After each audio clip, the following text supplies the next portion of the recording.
Hello, welcome back to Mystery Opens Pokemon. This is part 2 of our series of how to play Pokemon, and I'm going to crack open this Zamazenta theme deck, and I'm going to start showing you what some of the things on the cards actually mean. This is the Zamazenta theme deck. Last episode I taught you about theme decks and the different products that you can buy to help you get started playing Pokemon. I opened the Zacian theme deck, and so let's crack open the Zamazenta theme deck today. Quickly, this one, there we go. So this one opens a little bit easier than the last one. Let's get it in front of here. Okay, so there you go. So you've got your Zamazenta holo card.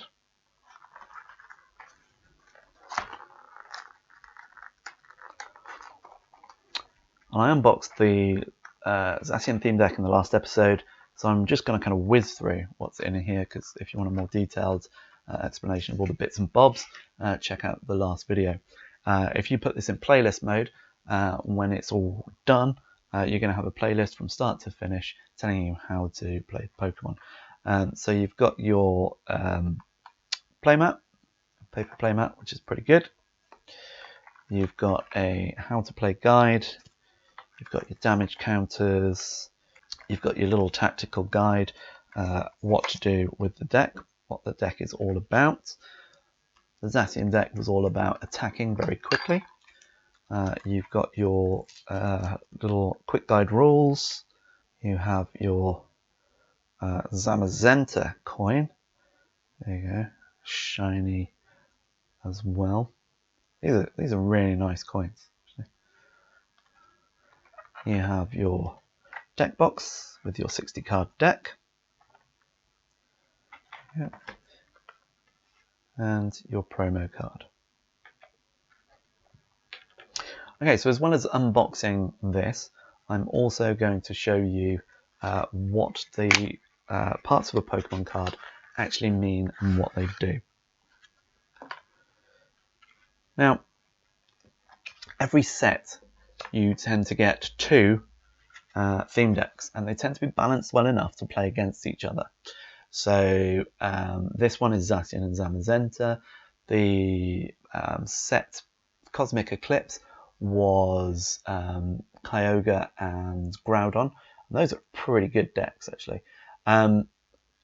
Every base set has all 3 starters as theme decks. So the Sword and Shield base set, for example, you have Grookey, Rillaboom, Sobble, Inteleon, and Scorbunny, Cinderace.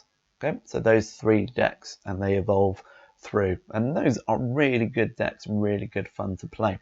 And hopefully, if I can sort out the sound problems I've had with my lockdown gameplay videos, at the end of this series, I'll put that some of those gameplay videos. I don't think I'm going to do the whole tournament that we filmed, just because there are some serious sound issues on there, and yeah, cleaning it up has been a real pain. But anyway, again, I'll probably whiz through this deck because most of the cards in here, apart from the Pokemon, are probably being the same as the Zacian deck. It's another metal deck.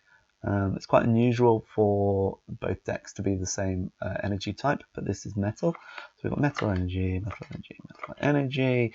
We have another copy of Zamazenta.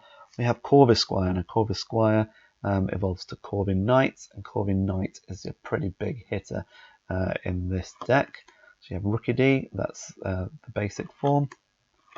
Energy, you have Pawniard, you have Hop, you have Dan, you have Ferroseed, so I'd like to see Ferrothorn, and Pawniard, so we'd like to see Bisharp. Professor's Research, Switch, all of these, I've explained what these are in the previous video. Ferroseed, Great Ball, so all the trainers I'm expecting to see is the same. There you go, Corviknight. Hits pretty hard, does 130 damage. You may discard 3 energy from this Pokemon. If you do, during your opponent's next turn, this Pokemon takes 100 less damage from attacks. Wow. So it's going to whack you for 130. Normally it takes 170 to kill it, but if you discard all the energy from it, it becomes almost invincible. So that's pretty good. Pokekid, a potion, that's healing. This wasn't in the last one. That heals 30 damage from one of your Pokemon. Duraludon. He's pretty awesome. There you go. Bishop. Corby Knight. Corby Squire. Ferrothorn. There you go. That's the evolution of Ferroseed. Another Pawniard. Another Damn the Man. Rookity. Another Potion. Okay, so we're going to have a look at what these cards are and what they mean. Okay, so let's have a look at our Zacian card. Now, and as well as these, I will show you some more. So let's take a look at our Zamazenta card. By the way, all the theme decks come with what's called a Shatterglass Hollow. You see there's a little Shatterglass Hollow effect on there. So let's have a quick look at this card. So starting from the top, it tells you that it is a basic. This is not an evolution. This means that you can play this straight away. You don't have to wait for any other cards to evolve to play it. And when you first start playing, you need at least one basic in your hand before you can start playing. Over here you have the hit points. This has 120. That means that this is going to take 120 damage before it gets knocked out. You have a type indicator, so this is a metal type. Okay. And then you have down here underneath the art, right at the bottom here, is this going to focus? Yes, it is. It tells you something about it. It tells you its actual Pokemon number. So this is number, come on, focus. It's like 880 or 889. My eyesight is terrible. It tells you that it is a warrior Pokemon. And it gives you its height and weight in pounds, which is useful trivia. But here you've now got 2 attacks. Some cards have abilities. I'm going to show you one of those in a minute. So its first attack is Guard Press. Now Guard Press does 30 damage, and there's also some text underneath it. If I have a look at, I'll show you a different card in a minute. But if I have a look at this, it takes 2 energy. Okay, so this part here tells me that to do this attack, I need 2 energy. One of those energies must be metal. This symbol here, this little white with a black star in it, that means that can be any energy. This is colorless energy. So I need 2 energies. This deck only has metal, so it needs 2 metal. But if I was playing with a mixture of energies, I could play a metal and any other color just to get this to work. So once I've got 2 energies on this card, it does 30 damage. And then it says, during your opponent's next turn, the Pokemon takes 20 less damage from attacks. Okay, and that's not surprising. Zamazenta is the shield Pokemon, so it's going to take less damage. And as I showed you earlier, Corviknight has the same thing. It's a shield Pokemon. Its second attack, its more powerful attack, also takes more energy. So this takes 3 energy. So you need to have 3 energy cards on the Pokemon. This time you need 2 metal and any other energy. And this is Power Rush, does 120 damage. And it says, flip a coin. If tails, during your next turn, this Pokemon can't attack. Okay. And that's pretty major.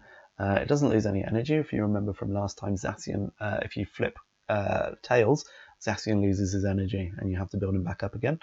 If you lose the coin flip in this one, he can't attack again. So it's 50-50 either way, whether you can get your big Pokemon to do a big attack or not.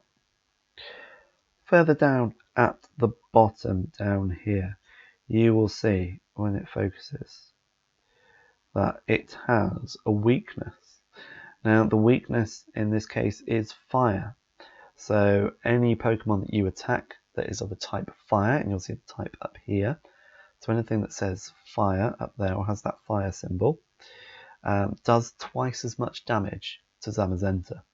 So if it has, let's say it also has an attack of 120, if it's a fire Pokemon, you're going to take 240 damage. 240 damage, he only has 120 hit points, that's going to knock him out. You also see that it has a resistance. If a grass Pokemon attacks him, the grass Pokemon is going to do 30 less damage. Now, there are lots and lots of debate over the difference between resistance and weakness. Weakness giving you twice as much damage, whereas resistance only taking 30 damage away.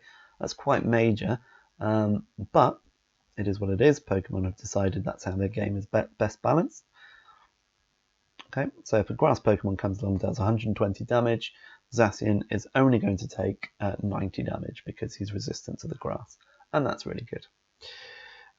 You have here a retreat cost, and it says to retreat you need 2 energy.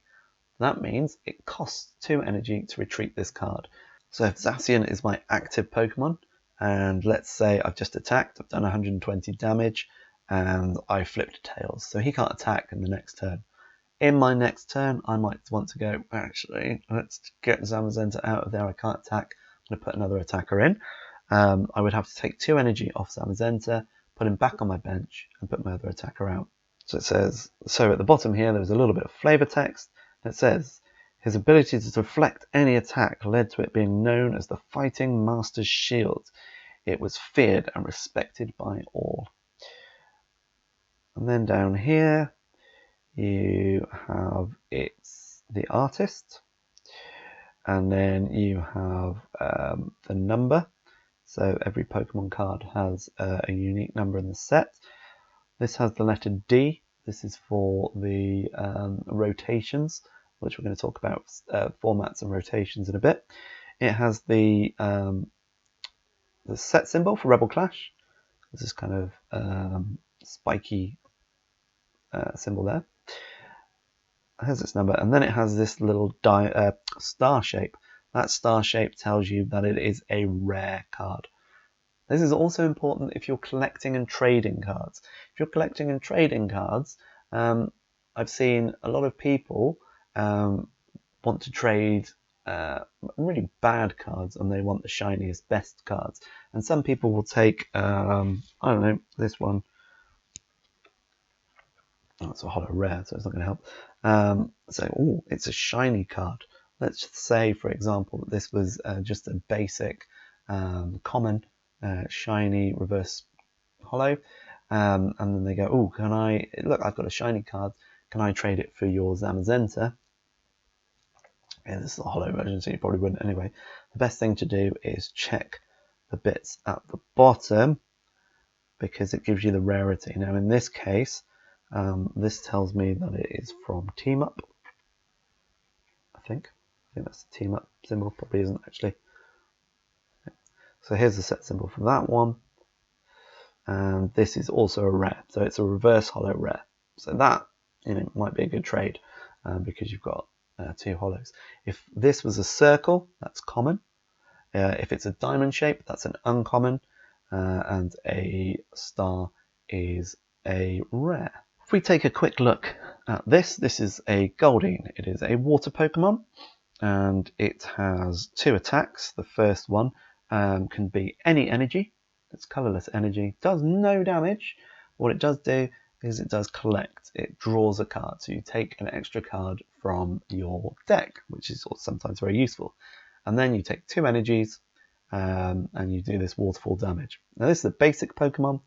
Now what you'll do is, after you've put your Goldeen down on your bench, or maybe in your active, because you may be using the collect, you will then, once you've, after a turn, you can evolve it to Seaking. Seaking, as you can see, is a stage 1. It tells you at the top, evolves from Goldeen, gives you a little image of Goldeen so you can compare them, and then you have a stronger Pokemon.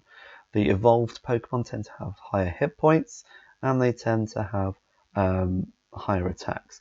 So any energy that's already on here, you keep when you evolve it. So all of a sudden, your 2 energy, which was doing 20 damage from Goldeen, now your 2 energy does pierce, does 50 damage. Similarly here, I've got Krabby from the Sword and Shield set. Again, water Pokemon evolves to Kingler. Okay, and again, different attacks. So you can tactically evolve whenever you want, and it changes what your Pokemon does. Okay, join me next time and I'll teach you how to set up your game. And so don't forget to subscribe. Make sure you're following this on the playlist, and I will see you next time. Stay safe. See you soon.